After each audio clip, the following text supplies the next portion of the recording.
a professora Rosejara Ramos,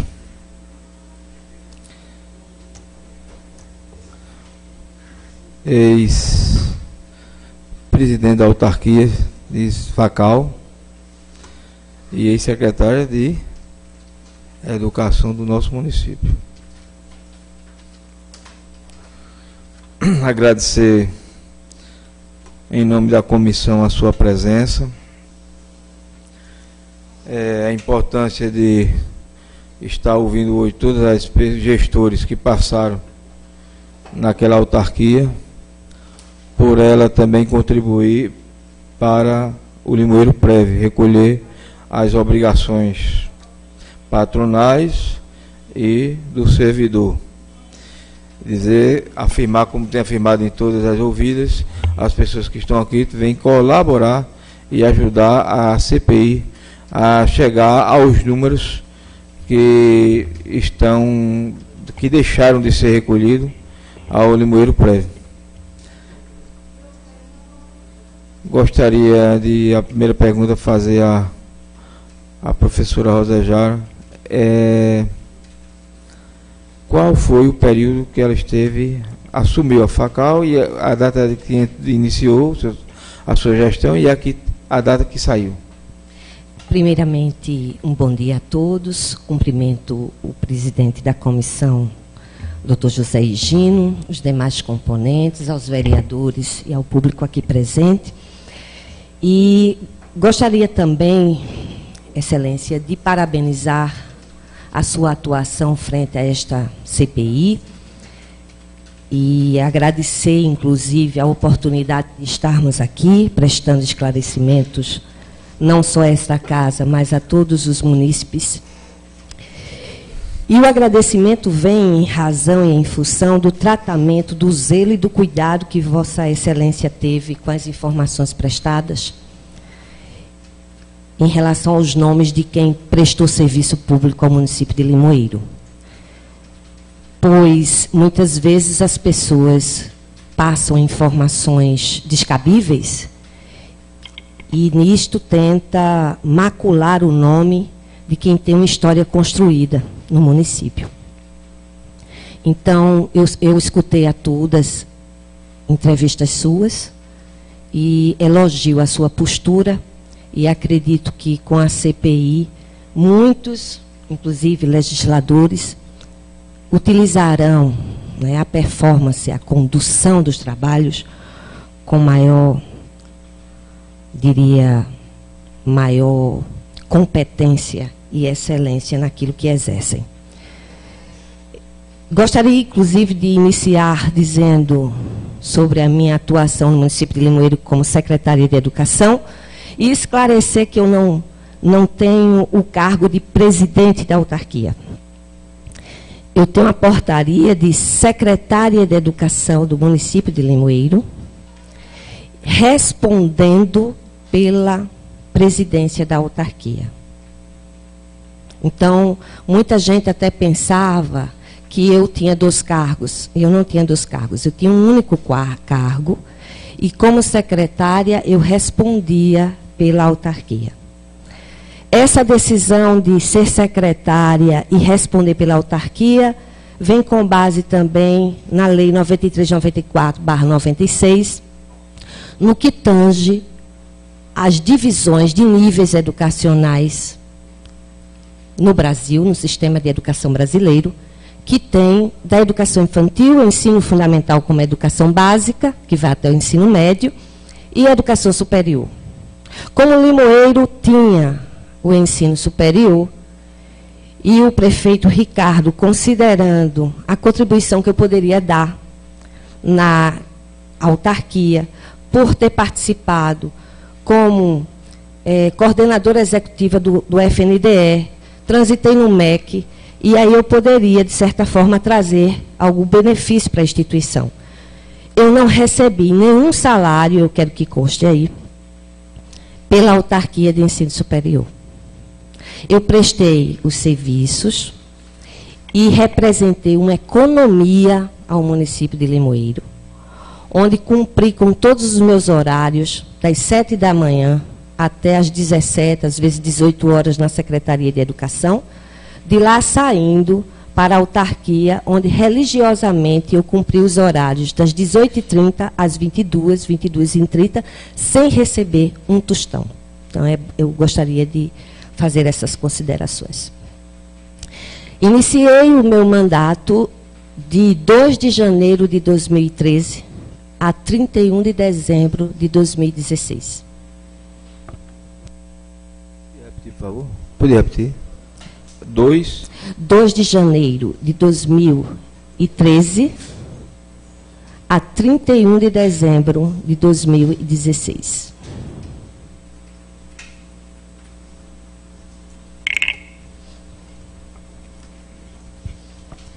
Se quiser fazer um resumo dos trabalhos e depois fazer a pergunta. Eu gostaria que iniciassem as perguntas e nas perguntas eu discorrerei com base na documentação que eu aqui apresento. Tudo bem.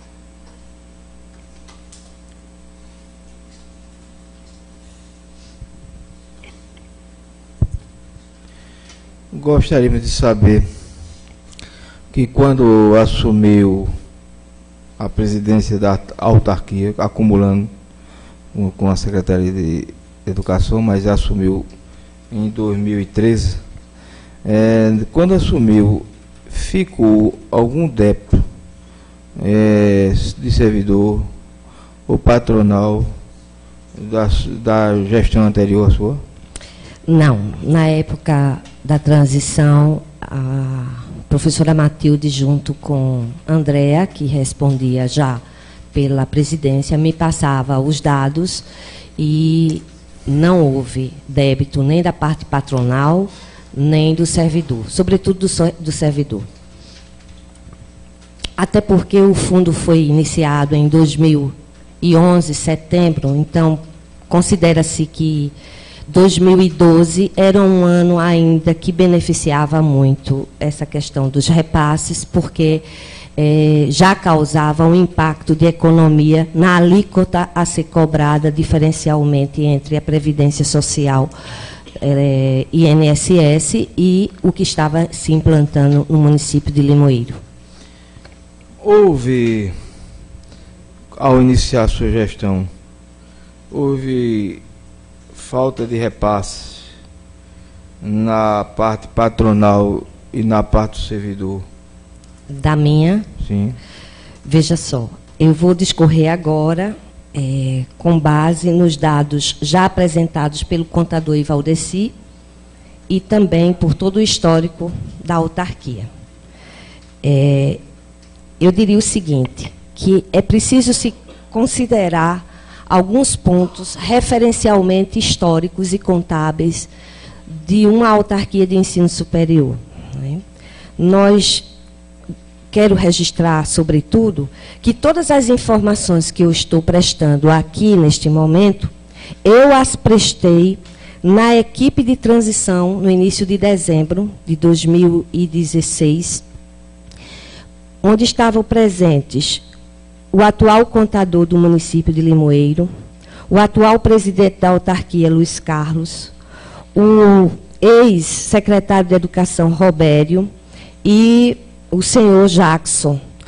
Com a minha equipe, nós passávamos todas as informações e fazíamos o acerto de contas entre a parte contábil da autarquia e a parte contábil da nova gestão.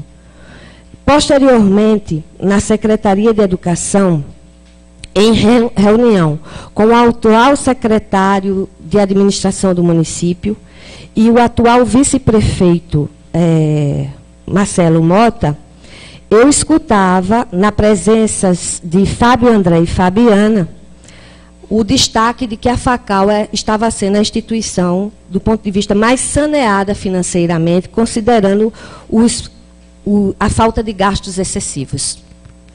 E, posteriormente, na reunião que o atual presidente da autarquia fez em 2017, no mês de fevereiro, com todos os funcionários daquela casa, registrado ao vivo pelo Veras Vídeo, nós temos os esclarecimentos do presidente Luiz Carlos, que atesta. Eu peguei a autarquia dentro de uma situação que me falaram ter uma situação difícil, mas hoje vejo que está numa situação bem melhor do que eu imaginava, que significava que reconhecia que a autarquia estava tendo fôlego financeiro para efetuar os pagamentos das despesas ali deixadas. Também no momento da transição, no dia 29 de dezembro de 2016, foram entregues ao senhor Alexandre Barros, ex-diretor da autarquia, e também Luiz Carlos, que se fazia presente, né, já assumindo praticamente a posição de atual presidente, todas essas informações, inclusive com os livros de dívida ativa do período de 2001 a 2009, 2010 a 2014, 2015 a 2016, as despesas efetuadas, né, a lei que alterou o plano de cargos e salários, a pasta de lei, a listagem dos débitos de 2013 a 2016, o cômputo das receitas a entrar até 10 de janeiro de 2017.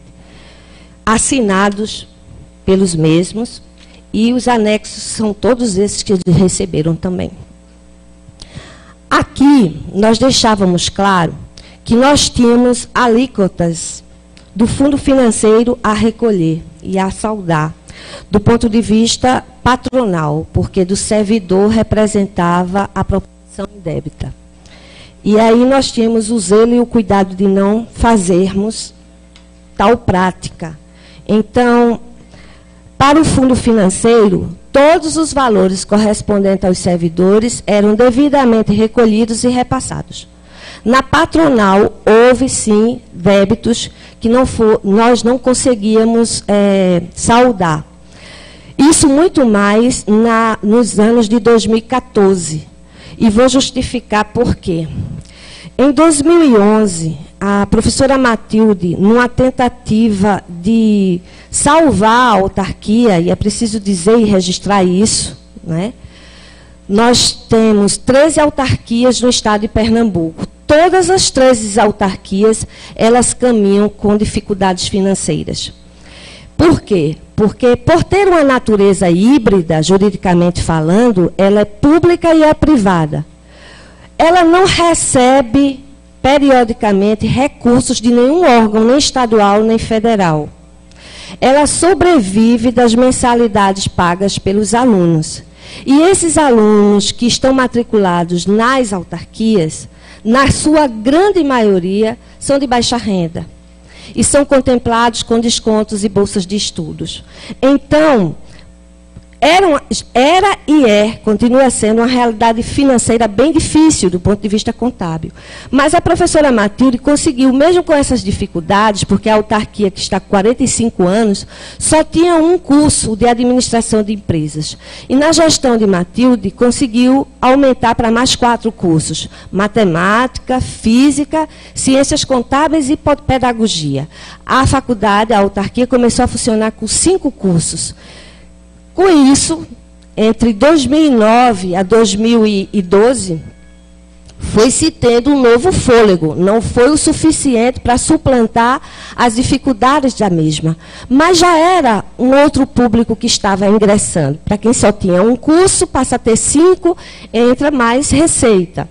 No ano de 2011, o governo do Estado, através do antigo governador falecido, Eduardo Campos, criou um programa chamado ProUP, que era um programa voltado para subsidiar as mensalidades dos alunos das autarquias, tipo o ProUni, né?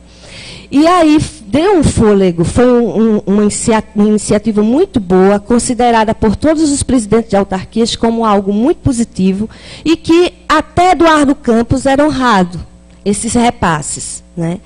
Fidedignamente esses repasses chegavam. A faculdade, ela possuía 220 alunos, numa totalidade de 600 alunos, ela tinha 220 alunos financiados pelo ProUP.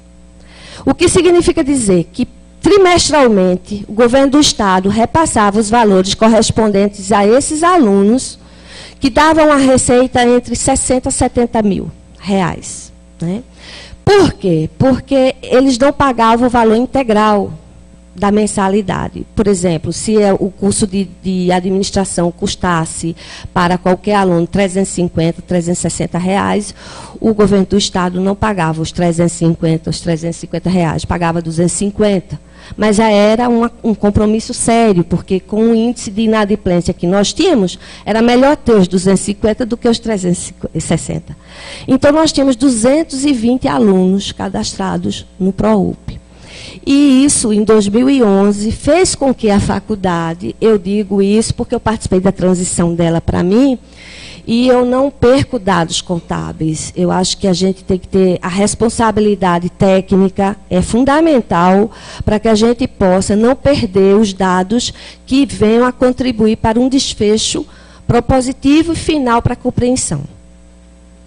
E aí, a faculdade começou a respirar, não só de Limoeiro, mas às 13. Era muito elogiado esse programa pelos presidentes da autarquia. Contudo, após a saída de Eduardo Campos do governo e Paulo Câmara assumindo, as autarquias quase que fecham as suas portas. Por quê? Deixaram de repassar os valores correspondentes ao que era devido às autarquias. Então, eu peguei essa época e foi muito difícil, porque tinha meses que a gente esperava receber o dinheiro e não vinha. E eu tinha que sentar e decidir o que eu queria pagar, porque eu não poderia deixar de pagar, como algumas autarquias fizeram, a folha de pagamento dos profissionais, porque se eu deixasse de pagar a folha de pagamento dos professores, as atividades paralisariam. Então, eu já não tinha o dinheiro do ProUP, eu não teria o dinheiro também dos alunos pagantes. Então, nessa tentativa, a gente via o que era possível e legal fazer. E o que era legal era, repassa-se as alíquotas do fundo de financeiro, porque todos os funcionários da autarquia são efetivos e eram antes do Limoprev, então fundo financeiro. Então, eles repassavam, a gente passava todo mês, sem atrasos. E o patronal, por ser um dispositivo legal, juridicamente legal, a gente realmente deixava retardar, aguardando o repasse das alíquotas do ProUP. Só o que acontecia? Passava-se 3 meses, 6 meses, 8 meses, e o seu respirador não vinha. Então, você fica sem alternativa. Para comprovação disso que eu estou dizendo, para não dizer que eu estou inventando, está aqui. Autarquias protestam contra atraso em bolsas do ProUP, postado em Magno Martins, 16h46, em 2013. UOL, menu Assine JC. Atraso no ProUP desde setembro deixa professores sem salários. Presidentes de autarquias não foram recebidos no Palácio do Campo da Princesa para tratar de atrasos no ProUP. Governo sem data, procurado pelo JC, a Secretaria de Ciência e Tecnologia do Estado confirmou que o último pagamento do ProUP foi feito no mês de agosto, mas não adiantou nenhuma data de pagamento. Como é que a gente trabalhava assim? Sonho de bolsistas, JC Online, sonho de bolsistas do ProUP ameaçado por falta de pagamento do Estado. Autarquias estão sem receber verba do governo há 3 meses. Alunos temem que isso comprometa a sua formatura. Nem mais.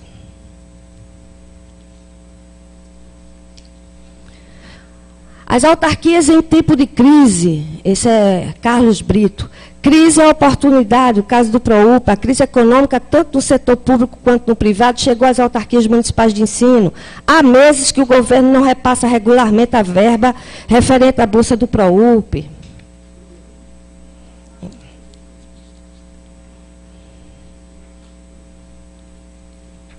E o Estado está há 4 meses sem pagar bolsas do ProUP. Há cerca de um ano, 12 mil estudantes beneficiados com bolsas do programa Universidade de Todos, do Estado de Pernambuco, parceria do governo estadual e as 3 autarquias, com a redução de 4 mil bolsas, além de não pagar, ainda reduziu 4 mil bolsas em 2015. Hoje, 8 mil alunos ainda beneficiados pelo programa estão aflitos com o atraso no repasse de bolsas. Presidente da FACAP critica governo Paulo Câmara por atraso em repasse do ProUP e faz alerta, esse era o de Petrolina. Sem repasse da verba do ProUP, a ESA atrasa salários de professores e servidores, isso em 2011. Professores do Cevasp denuncia casos decorrentes de atrasos em repasse das 3 autarquias educacionais pelo governo de Pernambuco. Enfim. Todas as autarquias estavam prestes a fechar por conta do gargalo financeiro de não acompanhamento e a gente ter que pagar a conta, manter esses alunos em sala. Cada aluno, em cada período, corresponde a 6 disciplinas. 6 disciplinas, em tese, são 6 professores. Multiplique isso e aí vocês têm o saldo, né? Além disso, com base nesse agravante todo, que já estava impetrado e foram recorrentes, nós tivemos várias reuniões no Palácio do Campo das Princesas sem recebermos. Na Secretaria de Ciência e Tecnologia, onde a secretaria atual, inclusive ela é atual, dizia a todos os presidentes que se dependesse dela, esses recursos não passariam, não seriam mais repassados para... De maneira que eu terminei minha gestão em dezembro de 2016, né, com esse saldo financeiro a receber.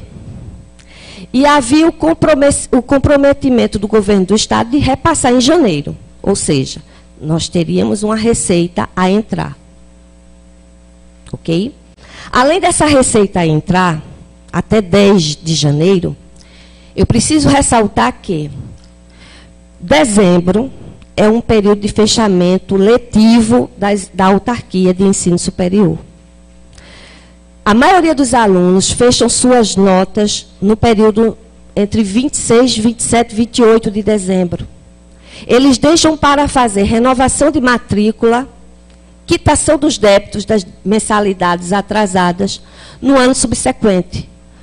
Como a matrícula e as mensalidades iriam até o dia 10 de cada mês, concebe-se que ainda dentro da nossa gestão, 10 de janeiro de 2017, entraria uma receita de mais de 2 milhões.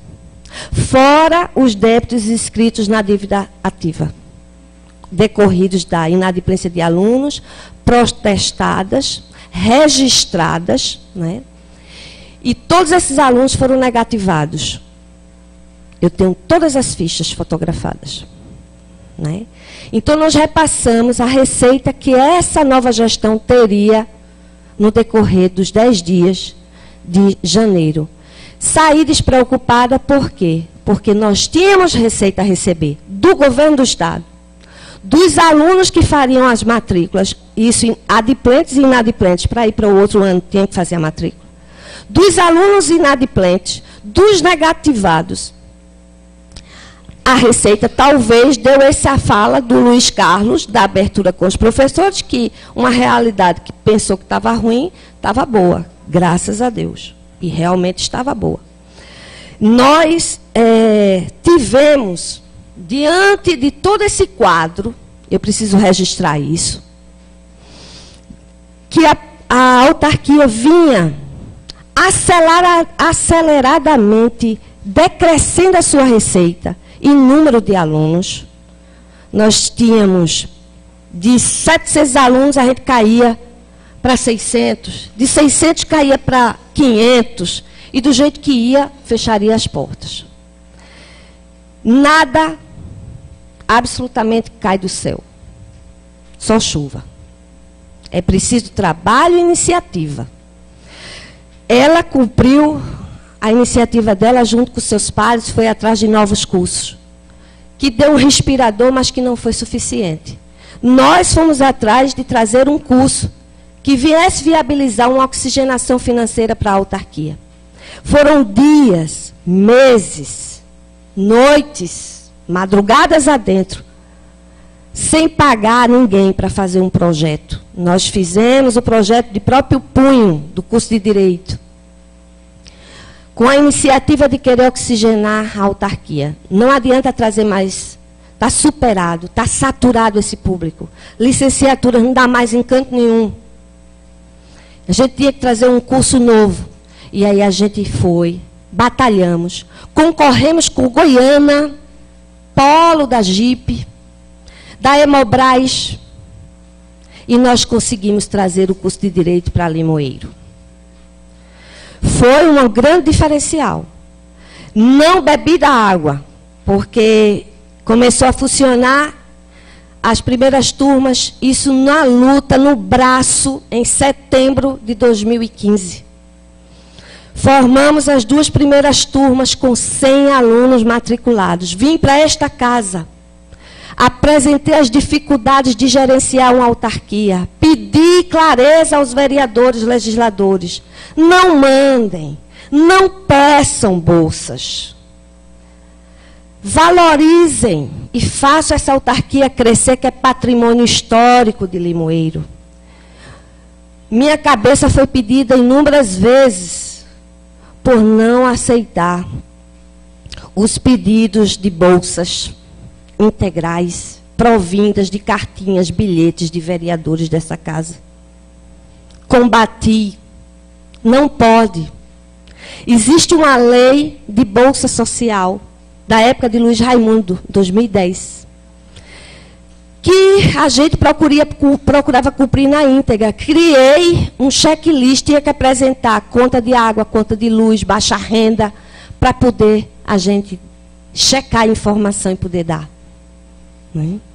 Mas vim a esta casa pedir para a lei de aprovação do curso não conceder desconto nem bolsa, porque era a ressuscitação da autarquia. Não tinha outro caminho.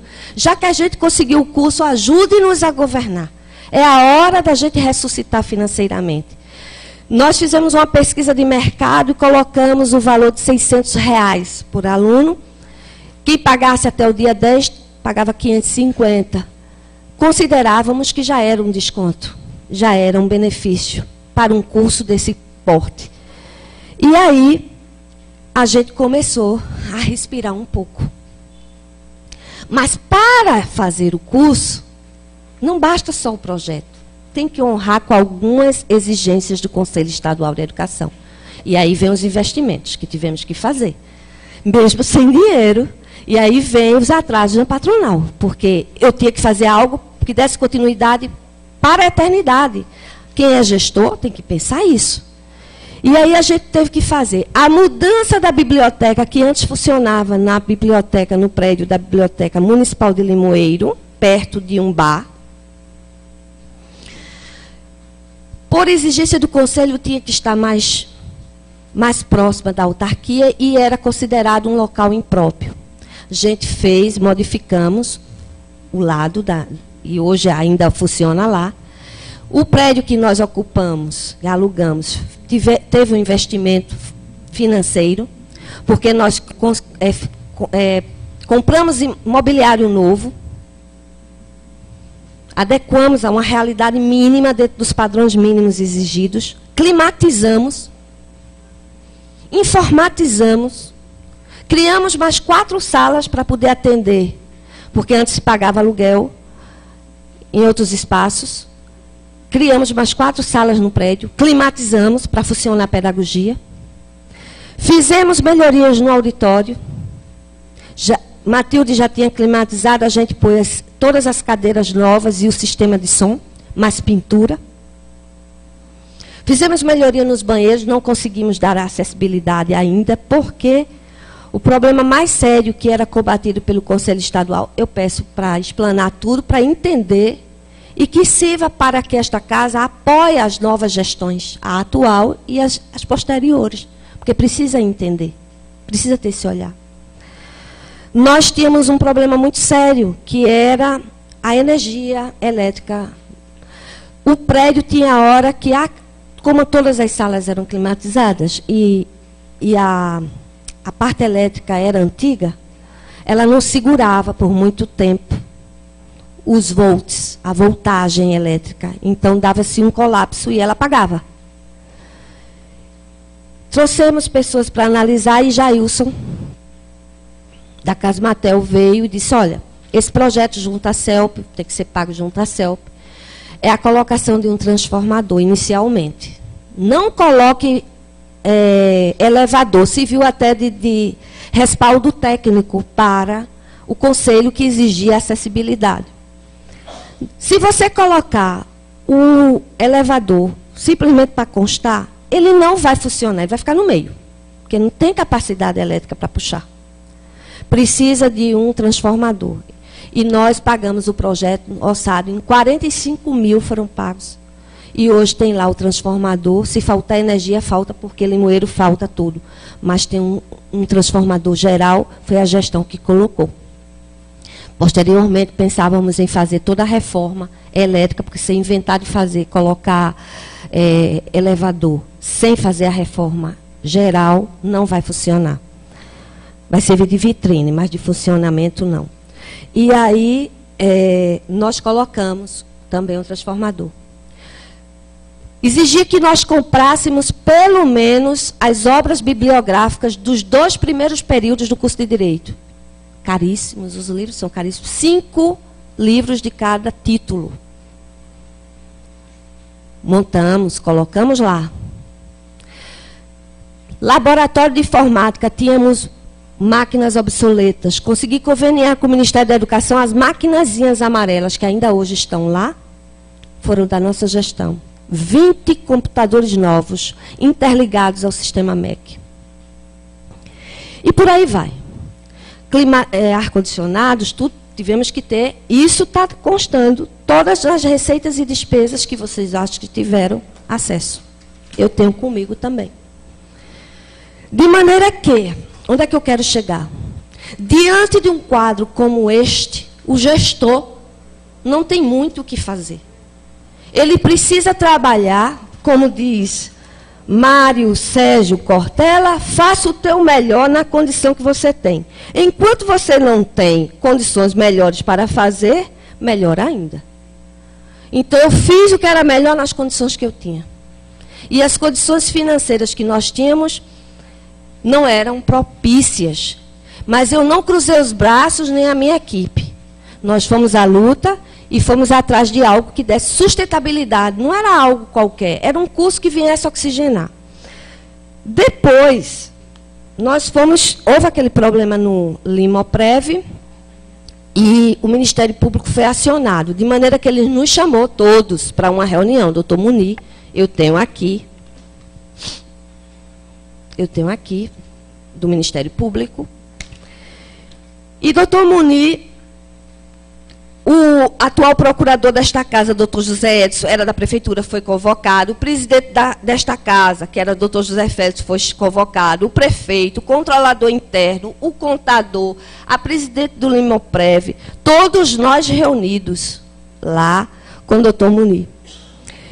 Quero deixar muito claro que eu fico muito tranquila em relação às informações aqui prestadas, porque eu prestei para a transição, para a atual gestão, com documentos, com testemunhos, com assinatura.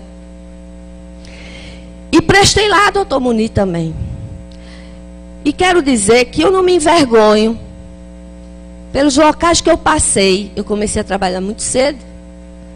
Eu sempre deixei marcas e marcos como servidora pública.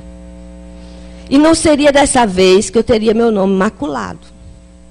Porque eu sempre tive a honestidade, o bom servir, a competência que eu sempre persegui e a austeridade no regir.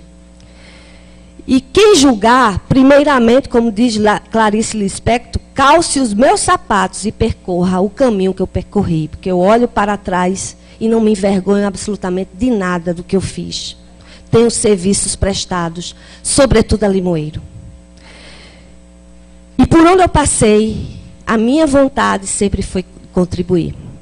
Vossa Excelência sabe disso porque me acompanhou há alguns anos. Pois bem, em Doutor Munir, débito não é desvio. Porque muitos locutores sensacionalistas chegaram, porque o fulano de tal, naquela casa, me deu tal valor, e Facal deve tanto. Débito não é desvio. E deve honrar seu compromisso quem tem caráter e tem moral. Eu ando nas ruas de Limoeiro, desde os meus teus anos, com a cabeça erguida, porque nunca devi um tostão a ninguém. Sempre tive meu nome limpo. Então, débito, a instituição deveu na minha gestão. Mas roubo não teve. E desafio qualquer um a apresentar. Porque falar, se provar é diferente.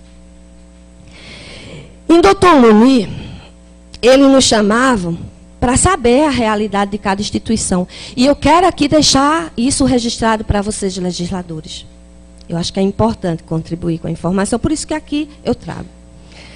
Quando se tratava da autarquia, Doutor Munir pediu todas as leis existentes na autarquia. E havia uma inconsistência que talvez muitos presidentes nem se ateram ao fato.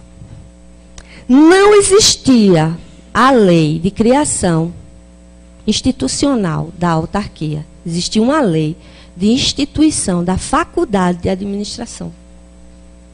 Isso era terrível. E nós corremos atrás para legalizar, porque as autarquias só poderiam existir antes da promulgação da Constituição. A lei dava nome da autarquia e aí, legitimamente, não se configurava essa criação. Mas a gente usou a lei da criação da faculdade de administração para tornar legítima a criação da autarquia. Depois, o Dr. Munir pediu, considerando, ele dizia assim, mas, presidente, por que tantos contratos? Eu dizia assim, Dr. Munir, eu trouxe aqui a parte contábil para que o senhor perceba. Os contratos é um remédio paliativo para a autarquia. Por quê? Os custos eles estão surgindo para fazê-la respirar, manter o pulmão funcionando. Mas não respondem, doutor. Se nós fizermos concurso e colocarmos todos esses contratos para dentro, a autarquia fecha as portas. Fecha mesmo. Registre-se isso aí. Fecha mesmo. Então, nós temos que fazer isso, porque o contrato era até 6 meses, era contrato de 6 meses, renovados depois, então dava um respirador. E se fosse efetivo, não existia isso. E ele aí via e disse assim, e onde estão os efetivos? Eu quero que você me apresente os efetivos, sobretudo professores, e eu quero chamar a atenção novamente desta casa. Eu quero que você me apresente a relação dos professores efetivos. Todos os efetivos, são 8 professores efetivos naquela casa. E eles são todos do fundo financeiro. Porque o último concurso, tu lembras? Foi 2008, né? Parece. Ou foi 2008, ou foi 2009, né? E aí, os professores, eles submetiam-se a concurso pela autarquia. Cuidado, que a mantenedora, é preciso entendimento. Tem gente aí pensando coisas escabrosas. A mantenedora é a autarquia de ensino superior. Todos os órgãos trabalham com a mantenedora. As mantidas são a Faculdade de Ciências Aplicadas, mantidas por quem? Pela mantenedora. E a Faculdade de Ciências Jurídicas, de Limoeiro. Mas o professor não é da faculdade, o professor é da autarquia, porque quem mantém, quem paga, é a autarquia. Então, os professores daquela casa, os 8, quando eles prestaram concurso para uma disciplina, mas ele prestou dentro da área dele. Por exemplo, eu prestei para direito familiar, mas eu prestei dentro do curso de administração direito. O que era que acontecia? Todos esses professores absolviam, isso acontece dentro das unidades escolares, do ensino básico até ensino médio. O professor faz para a língua portuguesa, quando depois ele está dando educação artística, ele está dando religião, para complemento da sua carga horária, que é legítimo. E aí o professor, ele começou, os professores efetivos, a terem outras disciplinas dentro da sua área. E doutor Munir mandou ramificar isso, eu tenho um documento, nome a nome, as disciplinas que tinha. Ele disse, professor, eu percebo uma coisa. E graças a Deus que ele percebeu. E eu quero que vocês, legisladores, percebam e ajudem também a classe de professores da autarquia. Professor, o que é que acontece? O professor fulano, ele no ano de 2013, começou com 2 disciplinas. No primeiro semestre. No segundo semestre, ele foi para 4 disciplinas. No ano subsequente, ele cai para 1 disciplina. Isso dá uma oscilação no fundo. Porque a contribuição é de acordo com o vencimento do professor. Isso está dando uma oscilação no fundo. Então, ao invés de estar restituindo para o fundo, está sendo pago para o contrato e ir para a Previdência Social. Por que a senhora não determina, já que vai ter a reestruturação, um teto mínimo e um teto máximo para os professores efetivos? O que seria 5 disciplinas no mínimo e 7 disciplinas no máximo, para que a contribuição fosse uma única. Para que no final da aposentadoria deles, eles fossem honrados.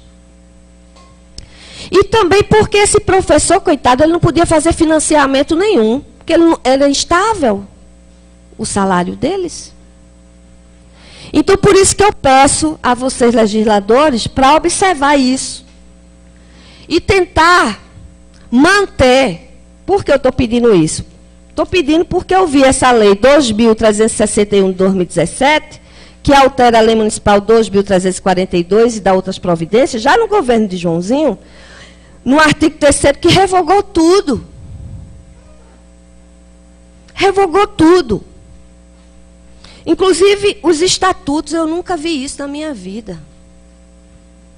A gente reformula o estatuto, a gente não revoga o estatuto. A instituição ficou sem estatuto, ela estava passível de descredenciamento nos órgãos fiscalizadores.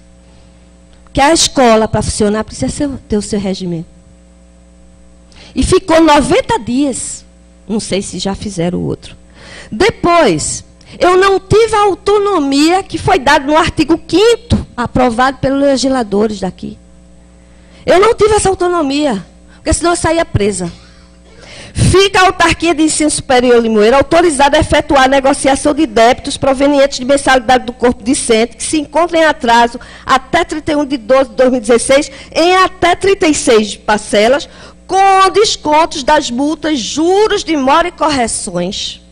Sonegação de receita. Eu seria pega. Eu não tive essa autonomia. O executivo deu essa autonomia. Então, entrou receita, mais essas, porque o aluno inadimplente, que devia 10 mil, teve juros, correções abolidas, vai pagar o quê? 2 mil. Quem não quer? Mas eu não podia fazer isso. Aprendi com a irmã Gabriela Andache, alemã. Caridade você faz com o que é seu, o público não. O que é do público, a gente fiscaliza, a gente controla. Quer fazer caridade, tire do seu bolso. Como eu fiz, muitas vezes. E não do que é público. Do público, a gente tem a obrigação, dentro dos princípios da administração pública, da moralidade, da impessoalidade, de fazermos o que é certo. No mais, eu vou repetir aqui as informações que vocês já têm, do ponto de vista contábil, que foram dadas pelo contador Ivaldeci e que foram repassadas num acerto de contas da consultoria que mantinha a FACAL, a forma contábil, que era o irmão de Ivaldeci, com o atual contador da prefeitura. No período de 2011 a 2016, aí nós temos. A Lei da Previdência foi instituída em setembro de 2011. Deu-se o período da noventena. Setembro, outubro, novembro. Em dezembro, iniciou-se o regime de previdência próprio. No caso da autarquia, nós tínhamos fundo financeiro, porque todos os servidores antecediam o período da instituição do fundo. Das obrigações patrimoniais de 2011 a 2016, nós tivemos o correspondente ao valor apropriado de R$ 392.248,40. Recolhimento como obrigações patrimoniais foram repassados R$ 243.671,96. De modo que ficou a diferença de R$ 148.576,44. Esta diferença encontra-se parcelada. Eu tenho aqui os 2 convênios assinados, que já ouvi e é verdade, não são 2 convênios, é um, e depois, ao reparcelar, ele se transforma num único. Que são o 000-978, 2015, com obrigações de dezembro de 2014 a novembro de 2015, e o reparcelamento de número 000-818, 2016, que tem o alcance de dezembro de 2014, veja, a setembro de 2016. Do servidor, o que foi apropriado, recolhido e repassado para o Limoprev foram R$ 360.022,20.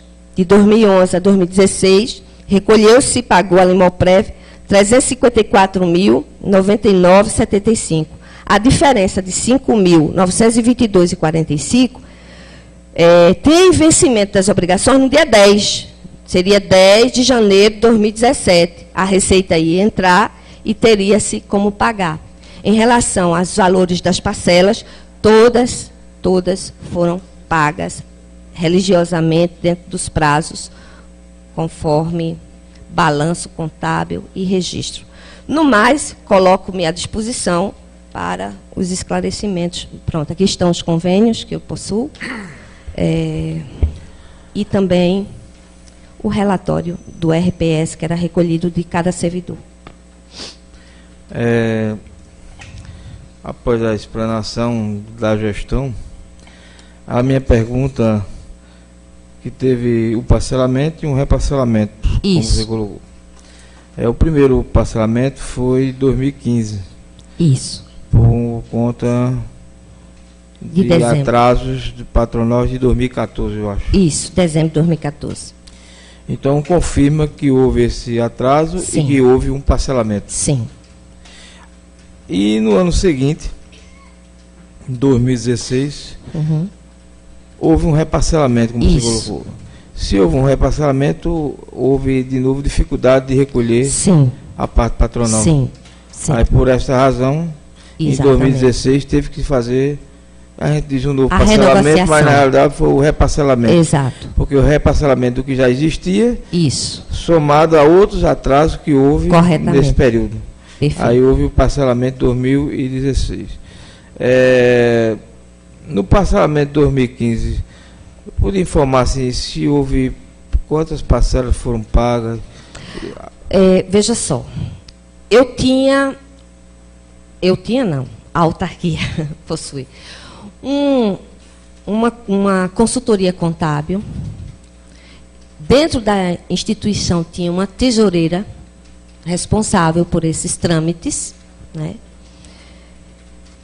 E tinha o procurador da autarquia, que quando nós fizemos a escolha, nós julgamos que era muito pertinente, doutor Juscelino, porque ele era contador e advogado ao mesmo tempo. E eu acumulava, gente. Eu saía acabada da Secretaria de Educação para cumprir o meu expediente. Eu confiava na equipe, vistoriava. Evidentemente que isso vocês vão encontrar dentro das emissões contábeis que vocês já possuem. Então, eu não tenho que memorizar tudo. Eu peguei o valor global, trouxe, mas acredito que esses valores vocês possuem no script contábil que vocês já têm para análise. Para encerrar esse assunto, no caso do parcelamento do atraso de parcelas patronais, só para registrar a confirmação de todo o depoimento aí já feito, na verdade, você confirma que a parte do servidor vocês cumpriram na sua gestão? Sim. Confirma? Confirmo. E da parte patronal, houve alguns atrasos em 2014 que Sim. foi legalmente parcelados através do parcelamento 0978-2015. Correto. Posterior esse parcelamento aprovado nessa casa, consequentemente, que isso pode ser depois que passa por esta casa, aí aconteceu de novo de ter que atrasar algumas Sim. outras parcelas, referente de 2015 a 2016. Isso. Aí no final de 2016 foi feito outro projeto de parcelamento, incluindo as parcelas não cumpridas. Sim. E com as parcelas não cumpridas do parcelamento de 2015 e alguns meses referente, não posso afirmar quantos aqui, mas alguns atrasos referente em 2015 e 2016. Aí juntaram esses valores e feito um novo parcelamento. Exato. Em 2016, do qual foi aprovado também por esta Casa Legislativa. Correto. Correto, perfeito. Então, eu gostaria só de registrar também que todas essas negociações, no termo de ajuste de conduta, junto ao junto ao Ministério Público, assinados aqui, doutor Munir, eu, o procurador, o prefeito, tudo que foi narrado aqui foi através de um termo de ajustamento de conduta do Ministério Público, e que eu tinha a obrigação de mandar mensalmente, eu trouxe só uma cópia, para o doutor Munir, o documento do pagamento da parcela do patronal e o recolhimento dos servidores. Por exemplo, vimos através do presente fornecer as informações solicitadas através do vosso ofício 189/2015, relativa à recomendação 001/2013 desta promotoria. Então, mensalmente, o Ministério Público recebia a comprovação do nosso honrar com a palavra e com a responsabilidade que nos... Em dezembro de 2016, ao concluir a gestão, tem como anotado, tem como informar quanto foi que deixou de débito, seja patronal, seja servidor? De débito é o que Valdeci coloca, né? Nós deixamos...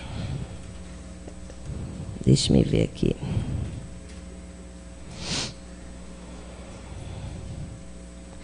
R$148.576,44. Patronal? Patronal. Servidor? Servidor, a alíquota de 5.922, que nós teríamos até... Por exemplo, se eu compro um carro e meu vencimento é dia 10, se eu quiser pagar antes porque tenho dinheiro folgado, eu pago, mas a minha obrigação é no dia 10. Dizer quanto deixou em caixa? Pois bem, nós deixaríamos uma receita de 2.500.000. Receitas a receber. Essa receita, você diz que é provinda às inadimplências dos exatamente. Alunos. As matrículas, as mensalidades. Não, mas a matrícula seria do próximo ano. Sim, mas até o dia 10, porque o vencimento era dia 10. Não leva a mal, no meu entendimento, são receitas, a matrícula de 2017 referente a 2017. Mas veja só. Assim, as obrigações que teria que ser pagas até dia 10, eu entendo que tudo bem, mas resta a pagar. Sim, restos a pagar, mas eu considero o período letivo. Ora, se eu instituo a matrícula de 20 de dezembro e prorrogo até 10 de janeiro, eu acredito, no meu entendimento, que está dentro de uma receita propensa a receber, tanto dentro do exercício, quanto extrapolar do exercício. Mas respeito a sua Não, é uma indagação. posição nossa, que com isso a gente já deparamos aqui, Sim. que a gestão atual disse que não foi pago em 2017, mas foi pago em 2018. Sim. Para nós, o exercício financeiro termina em 31 de dezembro. A mesma alegação que eu estou Sim, colocando, sim. eu estou colocando com a atual Tá gestão, bom, tá que certo. deixou compromisso Sim. de 2017 para pagar em 2018. Sim. E, Assim como e o nós governo... não concordamos, a não ser Certo. que for pago até o dia 10, Correto. com que é o prazo que porque tem. Agora, depois do dia 10, não é considerado. sistema Agora, contábil-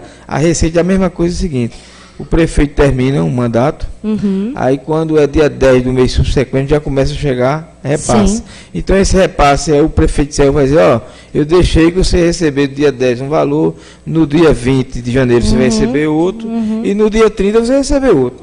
Eu tenho entendimento que Certo. fecha o exercício financeiro em dezembro. Ok. Agora, aí eu entendi também que essa parte do servidor, que tem até o dia 10, não, isso aí está dentro da legislação. Agora, as receitas que vão receber, e no caso da FACAL, tudo que for receber de matrícula por mês subsequente, o entendimento é de que isso era de 2018. Certo, mas o do governo do estado também, não é? Porque ele tinha meses e não pagou. Então, se ele pagou na virada do ano, em janeiro, era a receita que deveria ter entrado lá atrás, desde abril. Falou certo. Deveria, como não entrou, Pois ele é. fecha para contar a contabilidade Certo. em dezembro e entra como um resto a receber, resto a pagar. Ok. Aí as ferramentas da contabilidade Certo. que eu não sou muito... É legal. Legal? Está dentro da legalidade. Mas assim, eu quero parabenizar, assim, mas quero passar, se algum vereador tem mais alguma pergunta a fazer. Todos os vereadores ficaram satisfeitos, não deixou nenhuma dúvida. Agradecer pelo esclarecimento.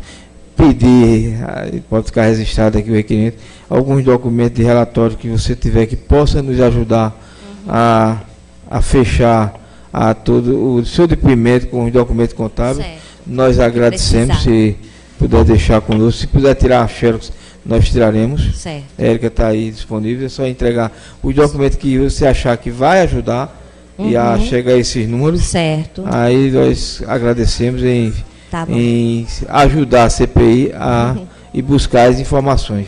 Agradecer a presença, pedir para as Aguardar. considerações finais e depois um tempinho para concluir e você rever, corrigir, que com certeza Certo.